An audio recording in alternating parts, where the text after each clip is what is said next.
What happens when a flight attendant, drunk on a tiny sliver of authority, decides to make an example of a quiet passenger? What if she pushes and pushes and pushes, refusing to back down, all over a simple carry-on bag? You're about to hear the story of Brenda Jenkins, a veteran flight attendant who thought she was enforcing the rules, and Isabella Sterling, a woman who looked ordinary, but was anything but. When Brenda forced Isabella to open her bag in the middle of the aisle, she didn't find oversized toiletries or a prohibited item. She found a logo that represented billions of dollars, and in that moment, she sealed her own fate. This isn't just a story of a bad day at work. It's a story of how one woman's arrogance ignited a corporate firestorm that she could never have imagined. The terminal at JFK was a symphony of controlled chaos, a river of humanity flowing towards Gates food courts and questionable-smelling restrooms. Business travelers in tailored suits power-walked with Bluetooth earpieces. Families wrangled overtired children, and mountains of luggage and students with oversized headphones seemed to float through the noise, lost in their own worlds. And then there was Isabella Sterling. To any casual observer, she was utterly unremarkable. She wore simple, dark grey trousers, a soft cashmere sweater in a shade of cream, and comfortable-looking leather flats. Her light brown hair was pulled back in a simple, elegant twist, and her face, devoid of all but the most minimal makeup, was focused on the tablet she held in one hand. She could have been a professor, a mid-level manager, an architect on her way to a client meeting. She projected an aura of quiet competence, of someone who had no time for drama and simply wanted to get from point A to point B.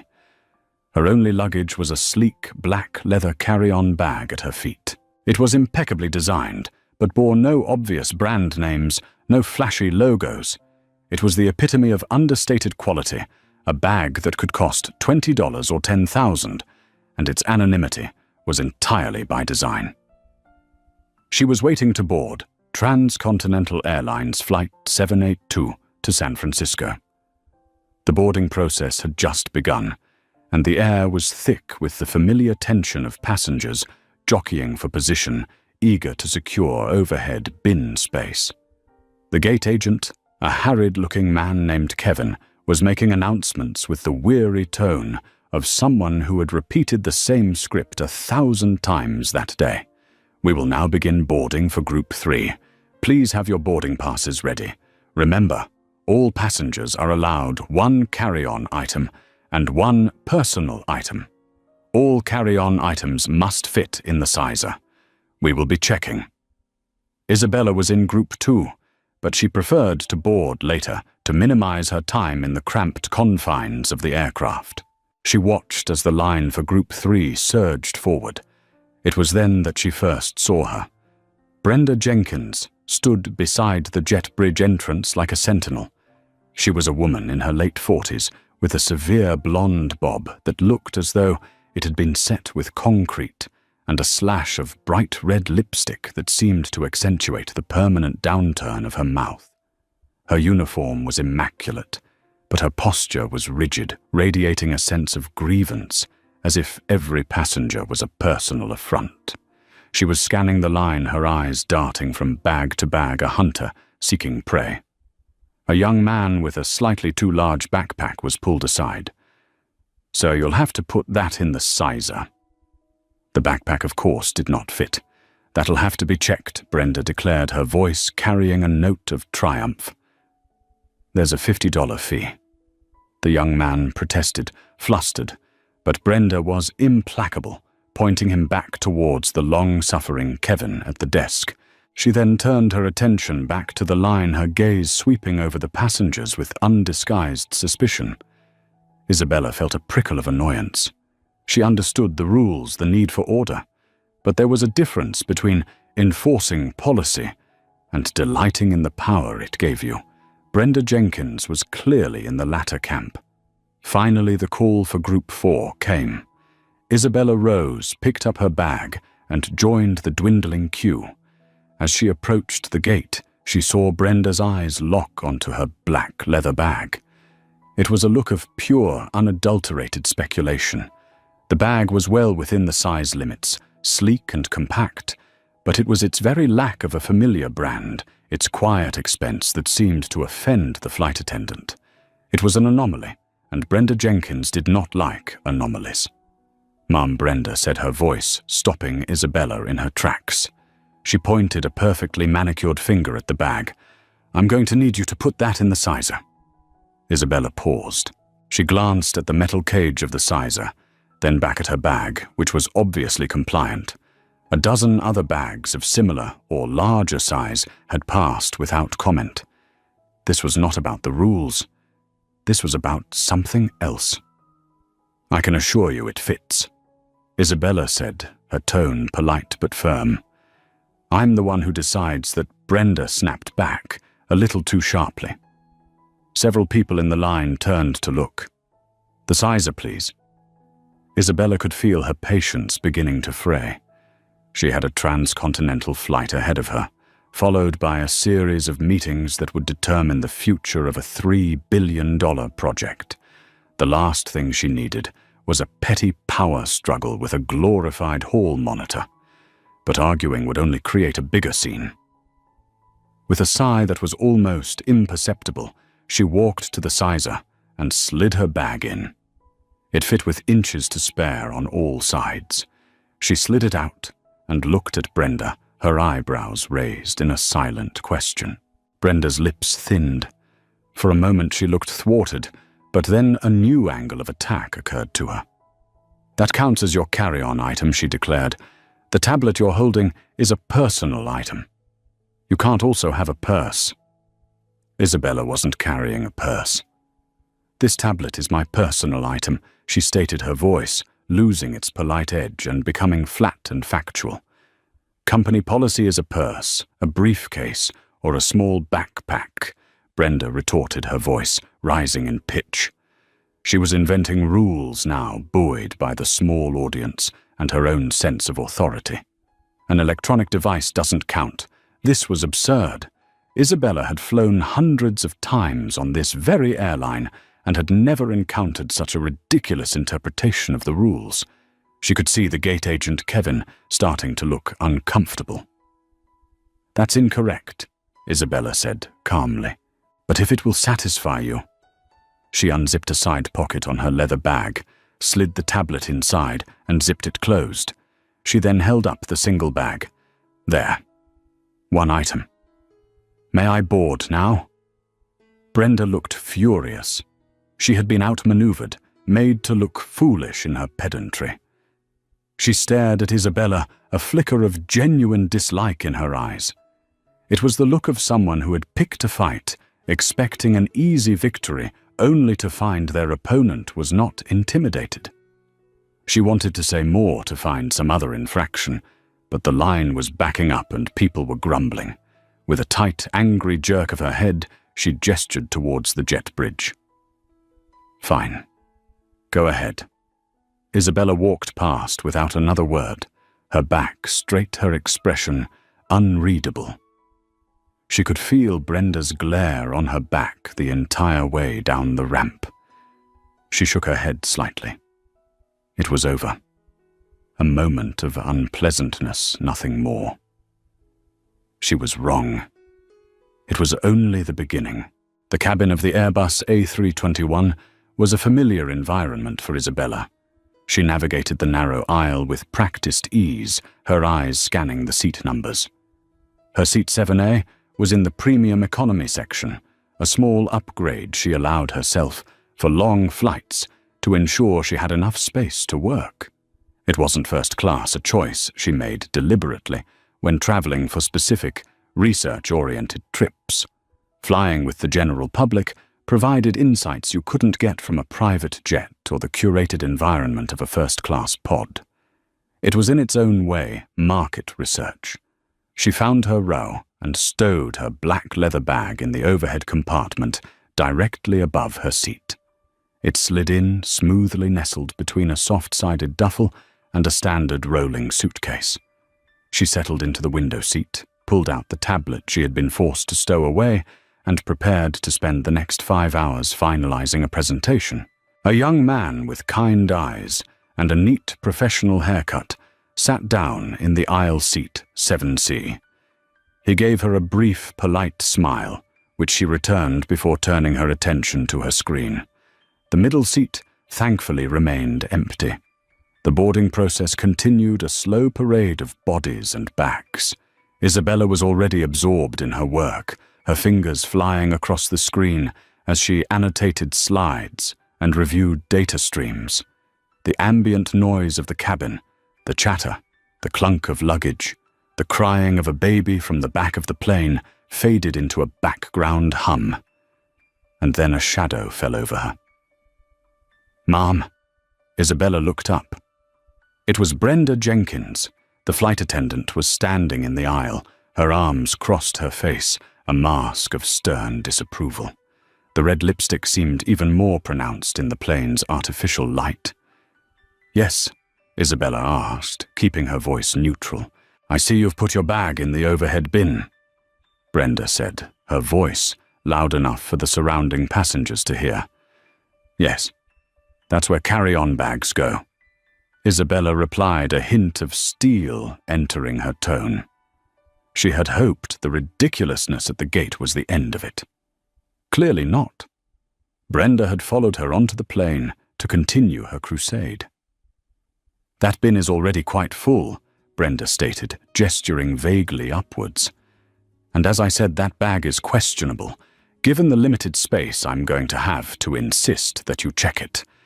This was a declaration of war. Checking the bag was not an option.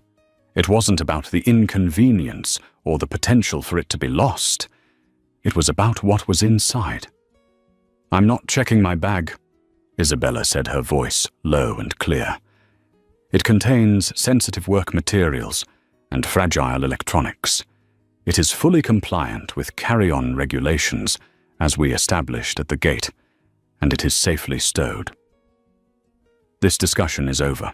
She turned back to her tablet, a clear dismissal. But Brenda was like a dog with a bone. The public challenge had only emboldened her. "Ma'am, I am the lead flight attendant on this aircraft. My instructions are not suggestions." Brenda's voice grew louder, sharper. "For the safety and comfort of all passengers, that bag needs to be checked. We need to make room." The young lawyer in 7C, whose name was David Chen, was now looking back and forth between the two women, his expression a mixture of fascination and discomfort. He could see, as Isabella could, that the bin was not dangerously full. There was still space. This was personal. "There are several other bags up there that are larger than mine," Isabella pointed out, her eyes still on her tablet, refusing to give Brenda the satisfaction of her full attention. "If space is truly the issue, perhaps you should start with one of them." "I'm starting with your bag, Mum." Brenda insisted, her voice dripping with condescension. She leaned in closer, lowering her voice to a conspiratorial hiss that was somehow more menacing than her shouting. "I don't know what you think you're pulling with your fancy no-name bag and your attitude, but on this plane, I am in charge. Now, are you going to give me the bag, or are we going to have a problem that involves the captain and security waiting for you when we land?" The threat hung in the air, ugly and disproportionate. David Chen shifted uncomfortably in his seat. An older woman across the aisle gasped softly. This had escalated far beyond a simple baggage dispute. It was a raw and naked abuse of authority. Isabella finally looked up from her tablet. She turned her head slowly and fixed her gaze on Brenda.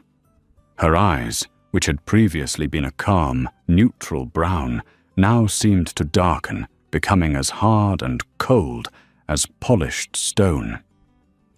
The ambient noise of the cabin seemed to recede, and for a moment the world shrank to the space between these two women. "A problem," Isabella repeated, her voice dangerously quiet. "You seem to be the only one creating a problem. You are harassing me. You are singling me out in front of an entire plane of passengers for no legitimate reason. You are inventing regulations and making threats to intimidate me. So let me be perfectly clear, one last time.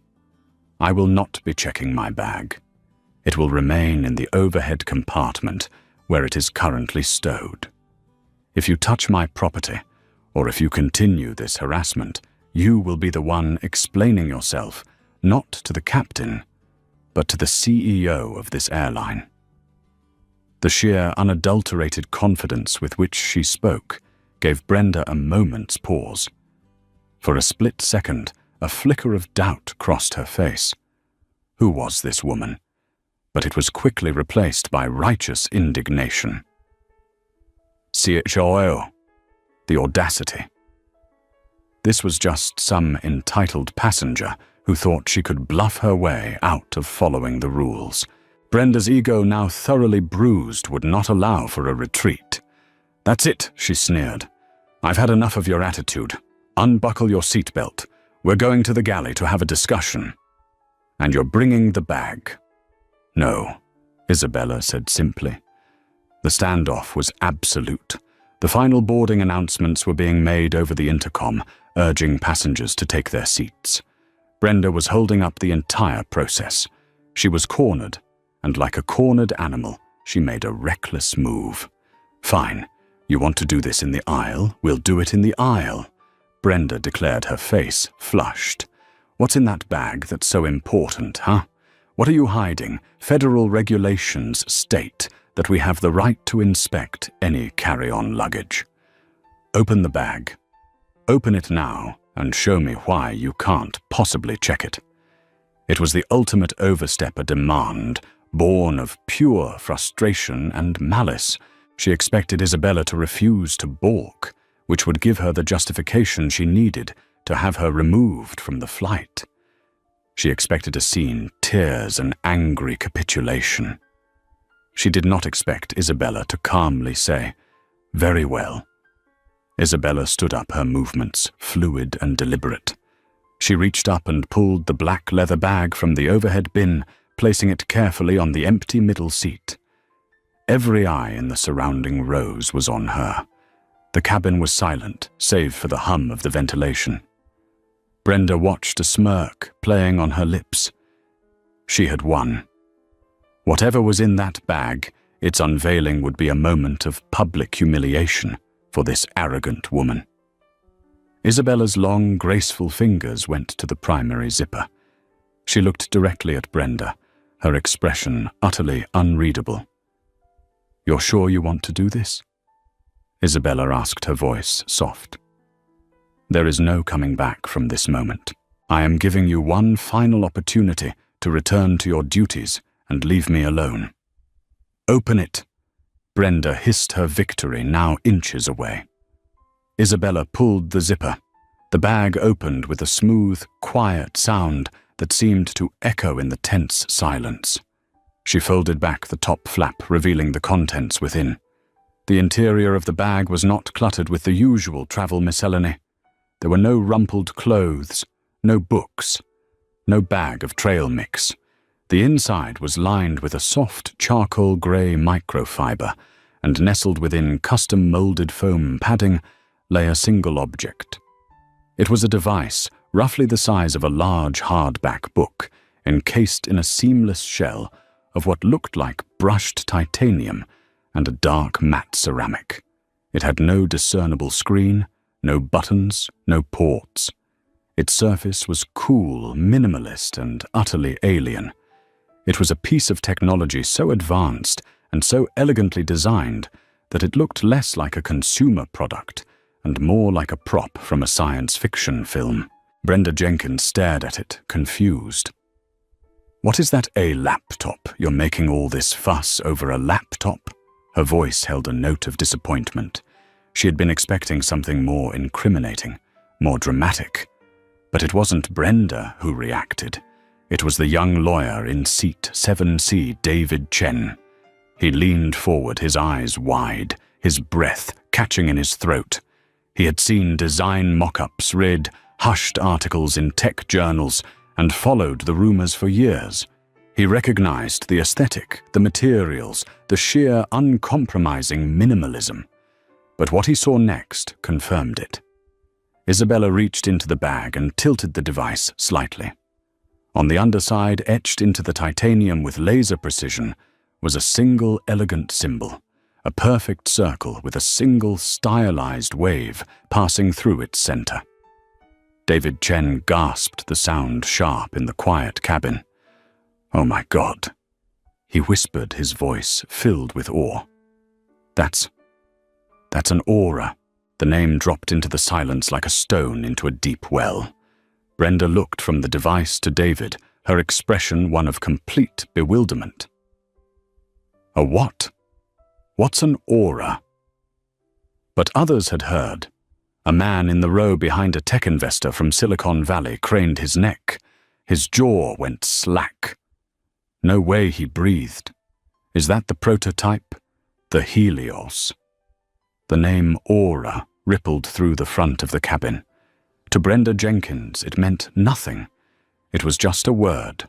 To the people who mattered, the people who followed technology finance and luxury markets, it was a name that commanded more respect and mystique than Apple, Tesla, and Hermes combined.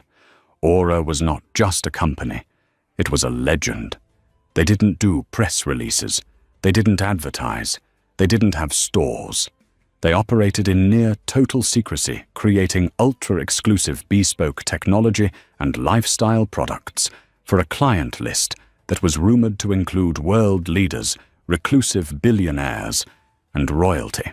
Their products were things of myth, self-learning, personal assistance, biometric security systems that were years ahead of anything on the market, communication devices that were completely untraceable. To own an Aura product was the ultimate symbol of status, not because of its price, but because of its sheer inaccessibility. And the object in Isabella's bag was the Helios prototype, the most mythical product of all. It was a fully autonomous, predictive data hub that was rumored to be a decade ahead of its time. Its existence had never even been officially confirmed. It was quite literally priceless. It was $1 billion secret, sitting in a carry-on bag on a commercial flight. Isabella looked at Brenda, whose face was still a canvas of confusion. Aura Isabella, said, her voice soft but resonant, "is my company." The statement landed with the force of a physical blow. Brenda staggered back a step, bumping into the drinks cart that had been parked behind her. The smirk was gone, replaced by a slack-jawed expression of disbelief. You're... She stammered, unable to form a coherent sentence. Isabella's gaze was relentless. "You demanded to know what was in this bag. You demanded to know why it could not be checked. This is a one-of-a-kind prototype. Its value is not something that can be insured. Its loss or damage would compromise years of research and development worth more than this entire airplane. This is why I would not check my bag." "Are you satisfied?" Every word was a perfectly sharpened dart. The arrogance and condescension that had fueled Brenda for the past hour evaporated, replaced by a cold, creeping dread. She stared at the serene, powerful face of the woman she had been tormenting. The simple sweater, the plain trousers, it wasn't a lack of style. It was a level of wealth and power so immense that style was irrelevant. It was the uniform of someone who had nothing to prove to anyone. Brenda had not picked a fight with some random passenger. She had picked a fight with Isabella Sterling, the notoriously private, borderline mythical founder and CEO of Aura. A woman whose name was whispered with reverence in the boardrooms of the most powerful corporations on the planet. A woman who could, with a single text message, end careers, dissolve partnerships, and shift stock markets.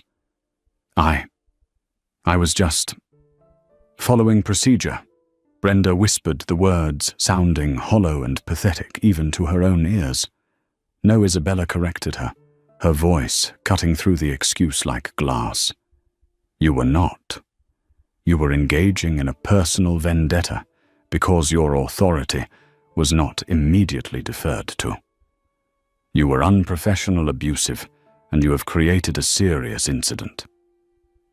She carefully placed the Helios device back into its foam cradle and zipped the leather bag shut. The click of the zipper was like a judge's gavel. She then looked past Brenda to the other flight attendants who were now hovering nearby, their faces pale with alarm. "The captain has been cleared for takeoff. I suggest you all prepare the cabin for departure. Immediately." It was not a request, it was a command, and it was obeyed instantly. The other flight attendants scurried away, whispering frantically to each other. Brenda Jenkins remained frozen in the aisle, her face ashen. Her world, which had seemed so solid and under her control just minutes before, had just fractured into 1,000,000 pieces. Isabella Sterling sat down, fastened her seatbelt, and picked up her tablet as if nothing had happened. But David Chen and everyone else who had witnessed the exchange knew that something profound and irreversible had just occurred. A line had been crossed, and a reckoning was coming. The rest of the 5-hour flight to San Francisco stretched out before Brenda Jenkins like a death row sentence. The flight to San Francisco was the most tense and silent 5 hours of Brenda Jenkins's life. She performed her duties on autopilot, her hands trembling as she poured coffee, her voice a strained robotic monotone during the safety demonstration. She avoided aisle 7 at all costs, sending a junior flight attendant to handle the service in that section. Every time she had to walk past Isabella Sterling's seat, she kept her eyes fixed straight ahead, but she could feel the woman's serene, powerful presence like a physical force. Isabella, for her part, seemed completely unperturbed. She worked on her tablet for the first 2 hours, then read a book, and even accepted a glass of water from the junior attendant with a polite nod.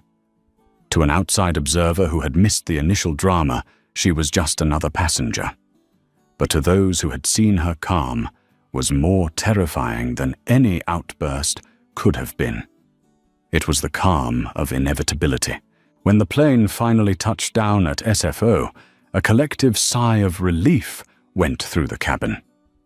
As the seatbelt sign switched off, Isabella did not jump up to retrieve her bag. She sat patiently waiting for the aisle to clear. Brenda, meanwhile, was rushing to the front, desperate to get off the plane to escape the pressurized tube that had become her personal courtroom. As she stood by the cockpit door, forcing a brittle smile for the deplaning passengers, her phone buzzed in her pocket. It was a text from her supervisor on the ground. "Report to my office immediately upon deplaning. Do not speak to anyone." A knot of ice formed in Brenda's stomach. It was already happening. Isabella was one of the last to leave the aircraft. She collected her black bag from the overhead bin, gave a slight, almost imperceptible nod to David Chen as she passed, and walked down the jet bridge. She didn't look back. Once inside the terminal, she didn't head for baggage claim or ground transportation. She stepped to the side, away from the river of people, and took out her phone. She made a single call. A man answered on the first ring. "Arthur," she said, her voice calm and even. "Isabella, how was the flight?" The voice on the other end was smooth, professional, and radiated efficiency. Arthur Vance was Aura's chief counsel and head of operations, a man for whom the term fixer was a massive understatement. Eventful Isabella replied. "We have an issue with Transcontinental Airlines." Oh, Arthur's tone didn't change, but Isabella could picture him already opening a new file on his computer. Flight 782, JFK to SFO.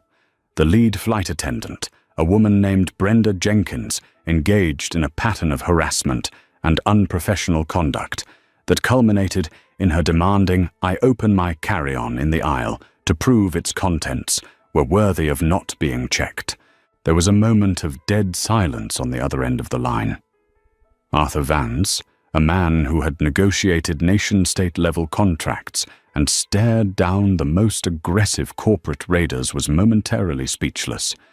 She had you open the bag? He finally asked, his voice now laced with a cold fury that few ever heard. With the Helios inside correct, in full view of several other passengers. My God, Arthur breathed. Security protocol breach of the highest order. Are you all right? I'm fine, Arthur. The prototype is secure. But the principle of the matter is not. This was not a simple customer service failure. It was an abuse of power born of arrogance and prejudice. It was an environment that Transcontinental has allowed to fester. What do you want to do? Arthur asked. It was always her call. He was merely the instrument of her will. I want you to call Robert Maxwell. Isabella said, naming the CEO of Transcontinental's parent company. Inform him that Aura's corporate account and the accounts of all our subsidiary holdings will be suspended effective immediately pending a full investigation. That's a $700 million annual contract, if I recall. Arthur made a small sound of approval. Consider it done. What else I want? A full formal public apology from Maxwell himself. Not some PR statement. From him to me. And I want assurances that their employee training will be completely overhauled. I want to see the new protocols myself. I want them to incorporate modules on professional conduct, de-escalation, and implicit bias. Perhaps Aura can even consult on it. And the flight attendant Brenda Jenkins Arthur asked. Isabella paused for a moment. Her fate is a symptom, not the disease. Transcontinental can deal with her, as their internal policies dictate. But her actions must have clear and unavoidable consequences. I want Maxwell to understand that his employees are a reflection of his leadership, and this reflection was unacceptable.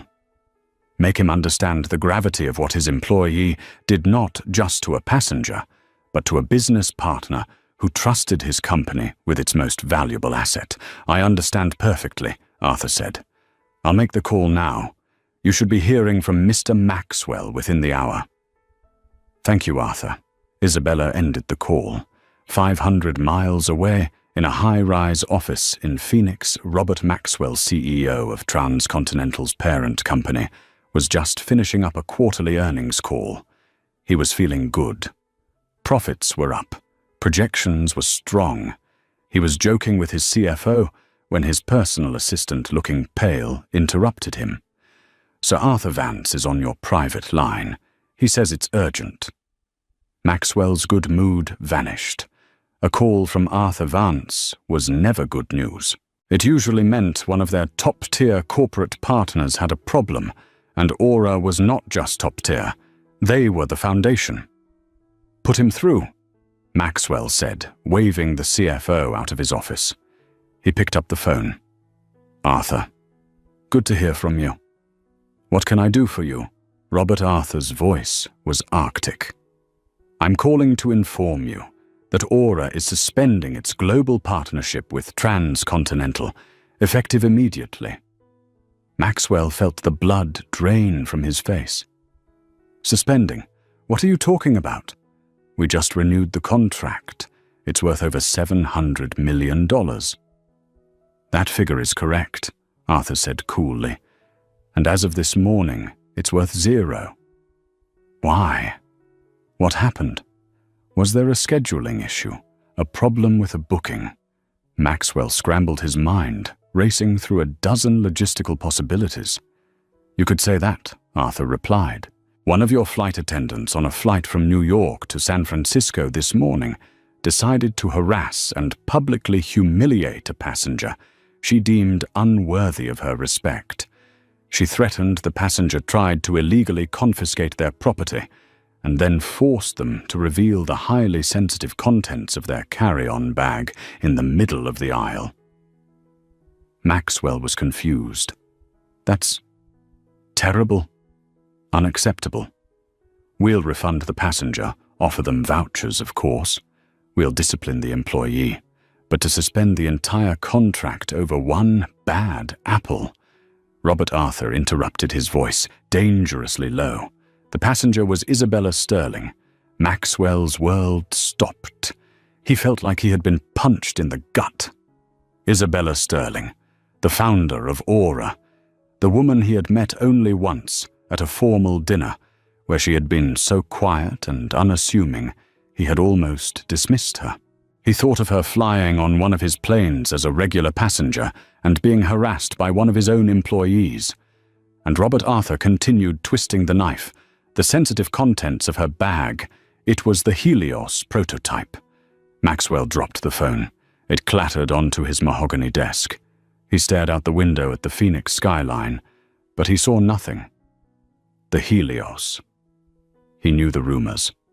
A device that could change the world. A device so secret, its mere existence was a matter of debate.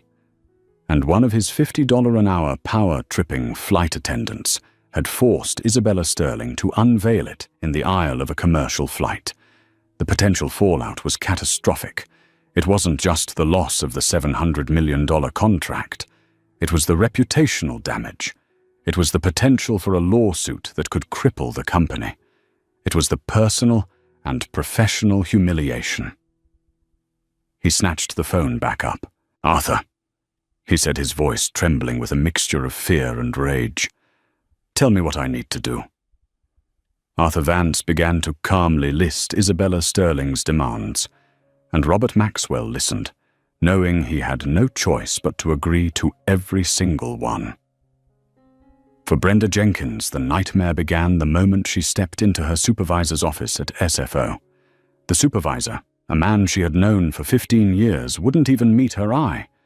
He simply pointed to a chair and pushed a tablet across the desk. "Just read," he said, his voice grim. On the screen was a preliminary incident report, a dry corporate summary of the events on Flight 782. But it was the names that made Brenda's blood run cold. Passenger Isabella Sterling, CEO, Aura. Item in question, Priceless Technological Prototype Designation, Helios. Complaint filed by Arthur Vance, Chief Counsel, Aura. Brenda read it, and then read it again. It didn't seem real. Aura. She frantically searched her memory. The name meant nothing to her. CEO.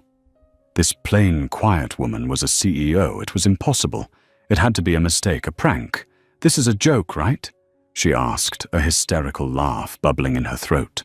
Her supervisor finally looked at her, his expression a mixture of pity and contempt.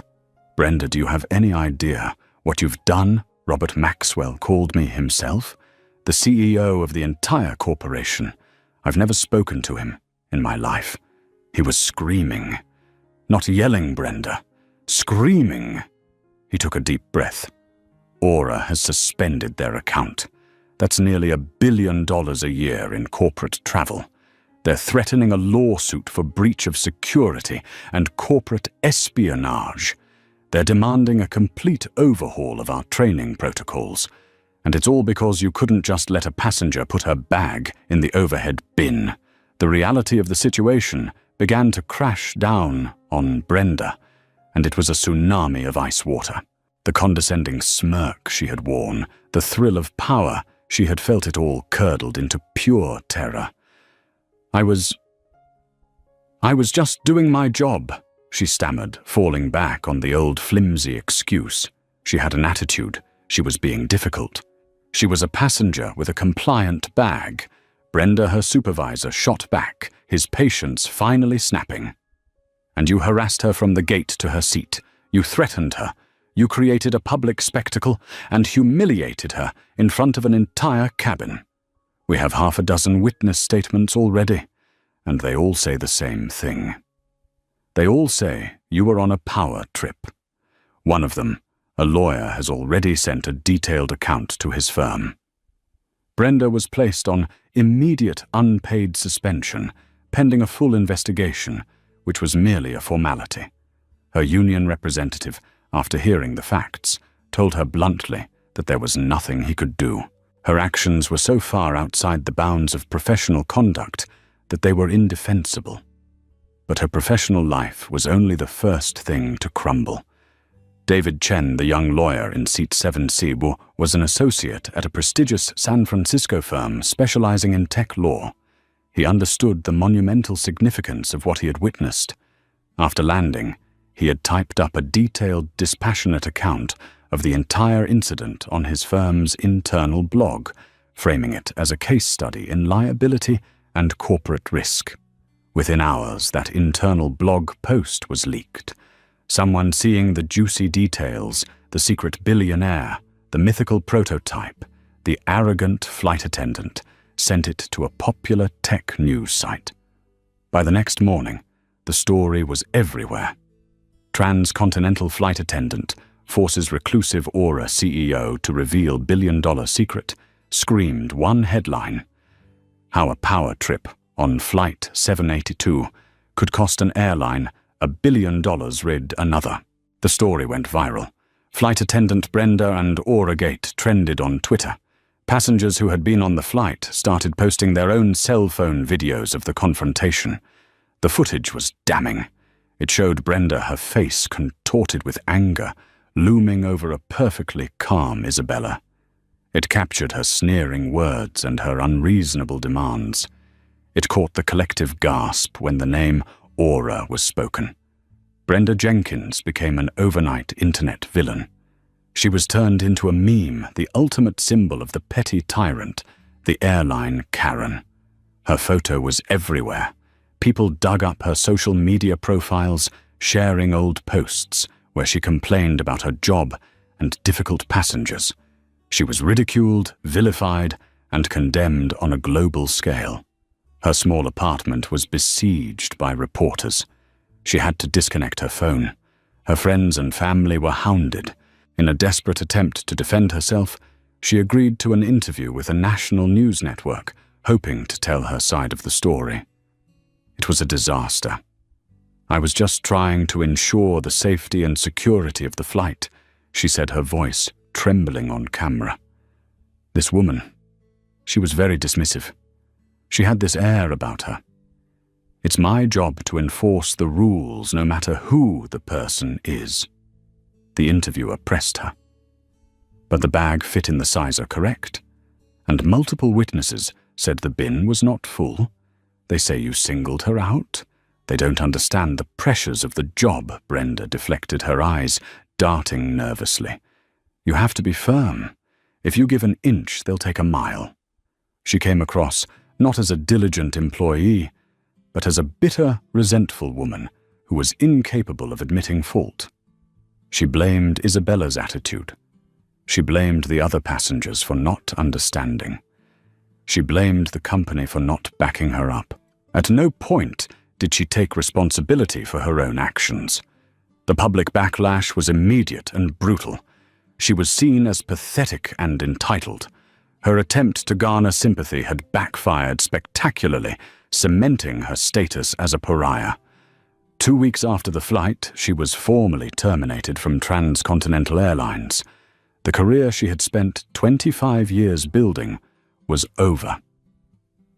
But the damage was far greater than that.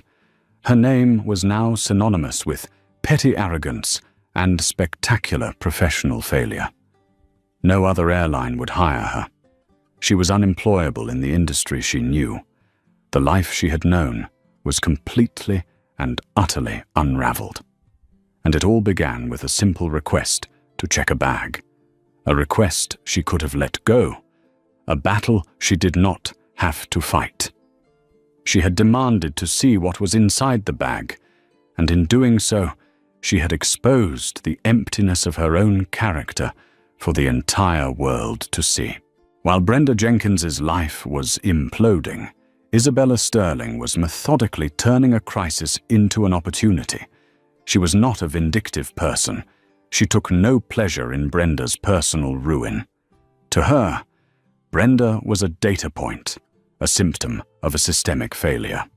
The goal was not punishment, but correction. Robert Maxwell flew to San Francisco 2 days after the incident. He was ushered into a minimalist top-floor conference room at Aura's unofficial headquarters, a discreet building in the Presidio that had no signs or markings. The room had one wall of glass overlooking the Golden Gate Bridge. Isabella Sterling and Arthur Vance were waiting for him. Maxwell, a man accustomed to commanding boardrooms, was humbled and nervous. He apologized profusely, his voice strained. He spoke of his shock, his disappointment, and his utter commitment to making things right. Isabella listened patiently, her hands folded on the polished concrete table. When he was finished, she spoke. "Mr. Maxwell," she began, her tone less like an accuser and more like a professor addressing a student. "Your apology is noted, but apologies without action are merely public relations. Your company's culture allowed an employee to believe that belligerence was a substitute for authority. It allowed her to target a customer based on her own personal prejudices. That is a failure of leadership. Your leadership." Maxwell could only nod, his face grim. "What can we do? Aura will assist you in redesigning your customer-facing employee training program," Isabella stated. "We will develop modules on conflict de-escalation, identifying and mitigating implicit bias, and the principles of service-based authority versus dictatorial authority. Our people will work with yours. This will not be a suggestion. It will be a condition of the reinstatement of our contract," she continued. "Furthermore, Transcontinental will become the inaugural partner in a new philanthropic initiative by the Aura Foundation. We are calling it the Professionalism Project. It will fund scholarships and vocational training programs for individuals in the service industry, focusing on the very principles we are discussing. Your company will seed the project with a $20 million donation." Maxwell blinked. It was audacious. It was brilliant. She wasn't just punishing him. She was forcing him to become a public champion of the very values his company had failed to uphold. She was turning his airline's greatest humiliation into a positive news story, one that she would control completely. And finally, Isabella said, her gaze unwavering, "You will issue a public statement. It will not mention Ms. Jenkins by name. It will not be about one employee. It will be about the company's failure to live up to its own standards, and it will detail the concrete steps you are taking, including the partnership with Aura, to ensure this never happens again." Robert Maxwell looked at Arthur Vance, who gave a slight nod. The terms were harsh, but they were also a lifeline. It was a path back from the brink. "We agree," Maxwell said, the words tasting of equal parts defeat and relief. "We agree to all of it." In the weeks that followed, the story shifted. The focus moved from Brenda Jenkins's personal failure to Transcontinental's bold new initiative. The news cycle, ever hungry for a new narrative, celebrated the partnership. Transcontinental's stock, which had taken a sharp dip, began to recover. Isabella Sterling, once known only in elite circles, became a subject of public fascination, not as a victim, but as a powerful, decisive leader who had turned an insult into a force for industry-wide change. She never spoke publicly about Brenda Jenkins. When asked about the incident in a rare interview, she simply said, "Respect is the most valuable currency in any transaction. When the expectation of respect is broken, it must be restored not just for the individual, but for the system itself." The story of Flight 782 became a modern business legend, a cautionary tale taught in business schools and customer service training seminars. It was a story about how, in a world of hidden influence and quiet power, you never truly know who you are talking to. It was a lesson in how a single unnecessary act of arrogance, a small power trip over a simple black bag, could detonate a bomb that reshaped careers, corporations, and the very standards of an entire industry.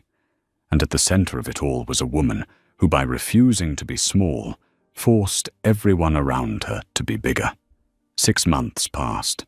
The fury of the news cycle had long since moved on, and the hashtag Auragate was now a digital fossil buried under layers of new outrages and memes. Yet the ripples from that single event on Flight 782 continued to expand subtly, but irrevocably, altering the landscape for everyone involved. In his Phoenix office, Robert Maxwell looked at a new set of analytics on his screen, a genuine smile touching his lips for the first time in what felt like a year. The numbers for Transcontinental's Customer Satisfaction Index were at a decade-long high. Specifically, complaints against cabin crew had dropped by a staggering 60%. The Professionalism Project, initially a bitter pill of corporate humiliation, had become his crowning achievement. The training modules designed with Aura's input were revolutionary. They taught employees to see a uniform not as a shield of authority, but as a mantle of responsibility. Morale, surprisingly, was up. Employees felt more respected by the company, and in turn were more respectful to passengers. The $20 million donation was proving to be the single best investment the airline had ever made. He had hated Isabella Sterling for the first month, feared her for the next 2. But now he grudgingly respected her. She hadn't just broken his company, she had forced him to rebuild it better. Hundreds of miles away in a quiet suburban town in Ohio, a woman who looked vaguely like Brenda Jenkins poured a cup of coffee. The severe blonde bob was gone, replaced by soft, undyed brown hair, streaked with grey, pulled back in a simple ponytail. The harsh red lipstick was absent, leaving her face bare and tired but softer. She worked as a server at a small family-owned restaurant called the Corner Bistro. Her first few weeks had been hell. A customer had recognized her from the news, and she'd had to endure snickering and whispered comments. But the town was small, and its memory was short. Now she was just Brenda, the quiet waitress, who was surprisingly good at handling the cranky lunch rush. A man at table 4 clicked his fingers at her. "Hey lady, this soup is cold. I want another one." His tone was dismissive, entitled the exact kind of attitude that would have sent the old Brenda into a spiral of righteous fury. The current Brenda just nodded. "I am so sorry about that, sir," she said, her voice even. "Let me get you a fresh hot bowl right away. Can I bring you some extra bread while you wait?" The man, disarmed by the lack of confrontation, just grunted a fine. As she walked back to the kitchen, Brenda felt the familiar sting of humiliation. But it was different now. It wasn't the hot rage of a slighted authority figure. It was the quiet ache of humility. She had lost her career, her savings, her reputation. All she had left was this job serving soup to impatient men. Every day was a lesson in the powerlessness she had once so eagerly inflicted on others. It wasn't justice or fairness. It was just the barren reality of her new life. She wasn't happy, but for the first time in years, she was learning. Meanwhile, at 35,000 feet, Isabella Sterling was on another transcontinental flight, this time heading to Chicago. She sat in seat 7A, her black bag stowed safely above. A young flight attendant with bright, engaged eyes came by to offer drinks. "Ms. Sterling," the flight attendant said, having recognized her name from the passenger manifest. "Can I get you something to drink? Water, coffee?" Her tone was the perfect blend of professional courtesy and genuine warmth. "Just water, thank you," Isabella replied. "You're new with the airline, aren't you?" The young woman beamed. "I am. I just graduated from the new training program. It was amazing. They spent so much time on situational awareness and de-escalation. The main takeaway was that our job isn't just about safety. It's about making people feel seen and respected." Isabella felt a flicker of profound satisfaction. This was the result. Not the public apology, not the financial penalty, but this. this one interaction. This was the system corrected. "It sounds like an excellent program," Isabella said with a small smile. Later in the flight, she idly flipped through the in-flight magazine. There was a feature article on rising stars in technology lore. A familiar face smiled out from the page, David Chen. The article mentioned his incisive viral analysis of the infamous Flight 782 incident as the moment that brought his sharp legal mind to the attention of the wider industry. He was now a sought-after consultant on corporate liability and ethics. A witness who had simply observed and reported the truth had seen his own career skyrocket. Isabella put the magazine down and looked out the window at the endless expanse of clouds. The world below was a complex machine of cause and effect. A flight attendant's arrogance, a passenger's quiet power, a lawyer's observant eye, all cogs in a great wheel. She hadn't sought to ruin a life, but to enforce a standard. And in doing so, a life had been ruined, a corporation had been saved from itself, a career had been made, and a new, better standard was now the norm. The initial flash of lightning had been ugly, but the landscape it illuminated was now clearer and growing healthier in its wake. And that's the incredible story of how a single confrontation over a carry-on bag spiraled into a corporate reckoning. It's a powerful reminder that the person you dismiss today could be the person who holds your future in their hands tomorrow. Isabella Sterling didn't seek a fight, but when one was brought to her, she ended it with the full force of her silent empire. Brenda Jenkins learned the hardest lesson of all: the authority of a uniform is nothing compared to the true power of character and consequence. What did you think of Isabella's response?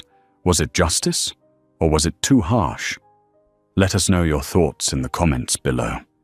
If you found this story of dramatic justice as fascinating as we did, do us a favor and hit that like button. It really helps the channel. And for more incredible real-life stories of power conflict and consequence, make sure you subscribe and ring that notification bell. You won't want to